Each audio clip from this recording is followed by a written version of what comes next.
हमारे बीच में पेंशन बचाओ संघर्ष समिति के साथी अपने राज्य प्रधान जितेंद्र धारीवाल जी की अध्यक्षता में आए हैं। हरियाणा विद्यालय अध्यापक संघ उनका स्वागत करता है और ये संयुक्त ही मांगे हैं। सारी मांगों की जड़ सरकार की प्राइवेटाइजेशन की नीतियां हैं, उसी को लेके ये संघर्ष जारी है और एकजुट हो रहे हैं। तो सरकार से हमने मांग पत्र भेजते हुए अपना नोटिस देते हुए भी कहा था कि हमें धरने प्रदर्शन का कोई शौक नहीं है। सरकार समय रहते द्विपक्षीय वार्ता से इन समस्याओं को हल करे, लेकिन सरकार नहीं सुन रही है। अब भी यहाँ सीआईडी के भाई पुलिस प्रशासन के साथी और प्रशासनिक अमला होगा। हम किसी तरह का टकराव नहीं चाहते हैं। शारीरिक शिक्षा ऐसा है कि जनता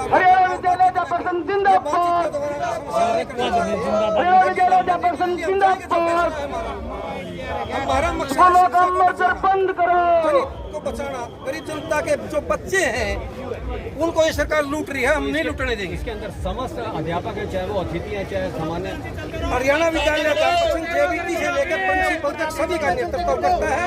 सभी की लड़ाई कच्चे पक्के इसमें सभी शामिल है, सभी की मांगे। तो आपने यहाँ सुना कि किस प्रकार से इन्होंने बात को रखा और बहुत अच्छी बात है।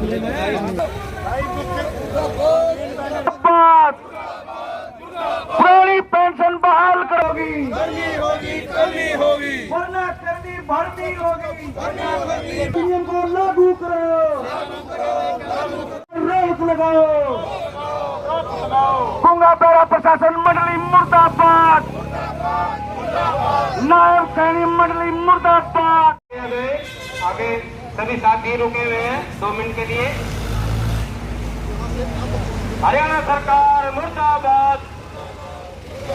हटाए गए पीटीआई ड्राइंग टीचरों को समायोजित करो। हटाए गए पीटीआई ड्राइंग को बहाल करो। हटाए गए पीटीआई ड्राइंग की नौकरी। सीएम मुर्दाबाद, सीएम मुर्दाबाद, सैनी सरकार मुर्दाबाद। नायब सैनी मुर्दाबाद, नायब सरकार मुर्दाबाद। अध्यापक एकता जिंदाबाद, अध्यापक एकता जिंदाबाद। हरियाणा सरकार हो बर्बाद, बात न सुनने वाली सरकार हो बर्बाद। राष्ट्रीय मंत्री मुर्दाबाद,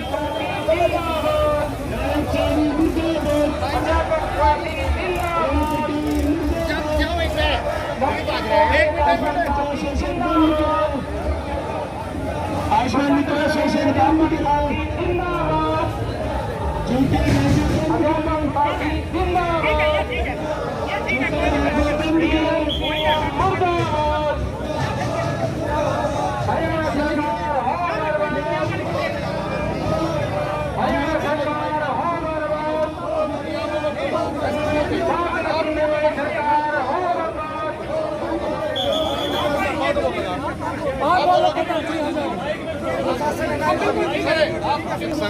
संबंधित कर्मचारी संघ लंबे समय से विद्यालयों को खोलने की जो सरकार ने इसमें मुहिम चलाई हुई है। हमारे 4801 स्कूल बंद किए हुए हैं। इधर सरकार कहती है कि बेटी बचाओ बेटी पढ़ाओ, यहाँ हमारे कन्या स्कूल ही बंद कर दिए हैं।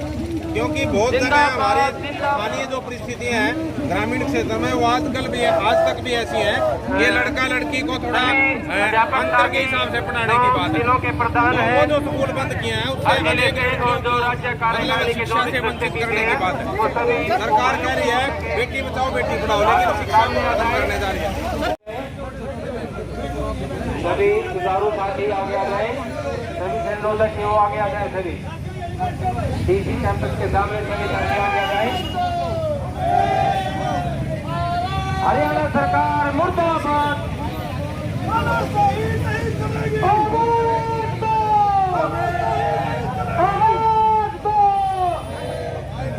सभी साथियों से अनुरोध है, कहीं बैठे प्रशासन गूंगा बना है। कर्मचारी वर्ग का एक भाग है अपने आप को एक तानाशाह समझता है। अरे कमाल की बात है, देश का निर्माता जिनके हाथों से बढ़कर इन कुर्सियों पर ये बैठने वाले लोग ये ऐसी कमरों में बढ़कर बैठे हैं और ये किधर सड़कों पर धक्के खा रहे हैं, इनको शर्म आनी चाहिए।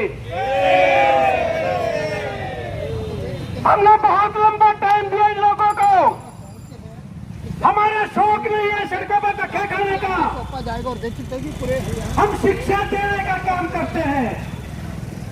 हमने बार बार रिक्वेस्ट की कि प्रशासन बातचीत करे, लेकिन वही टाल मटोल का तरीका, यहाँ तक कि एडीसी महोदय दफ्तर में बैठे हुए वो भी वहां से भागे। कितनी शर्म की बात है।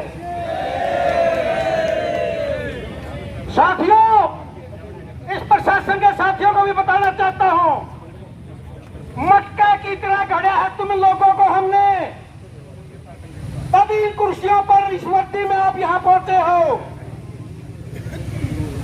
ये मत सोचना बनाने वाला कभी फेल हो सकता है, और ये इतिहास गवाह है। बंसीलाल ने कहा था सड़कों के मोड़ और मास्टर की मरोड़ को नहीं छोड़ो, तो उसका इतिहास गवाह है। मुझे नहीं पता सड़कों के मोड़ लिकड़े के लिकड़े नहीं, लेकिन मास्टर ने उसकी मरोड़ काटने का काम किया था। चाहे ये खट्टर हो, चाहे सैनी हो या और कोई लक्का बक्का हो। साथियों, हम प्रशासन की बात पर विश्वास करते हुए इन्होंने कहा है ड्यूटी मजिस्ट्रेट कान खोल कर सुन ले, 17 तारीख का शनिवार है, कहीं हमारे साथ गलफत न हो जाए। एक तो हमने हमारे फिरतेदारी पदाधिकारी बुलाए थे, ऐसा न हो या हजारों टीचरों को सड़कों पर हमें खड़ा करना पड़े, कहीं पर डीसी महोदय को भी करनाल छोड़ के भागना पड़े, ये बता देना चाहता हूं मैं। साथियों, ड्यूटी मजिस्ट्रेट साहब ने कहा है कि 17 अगस्त तो अभी 15 अगस्त में बीती है, वो हमें पता है ये किस चीज में बीती है। शिक्षा मंत्री महोदय एसएमसी और मुखियाओं को बुला के अपने वोट मांगने का काम कर रही है, और जो शिक्षकों का प्रतिनिधि है उससे बात करने के लिए इनके टाइम नहीं। कितने दुर्भाग्य की बात है।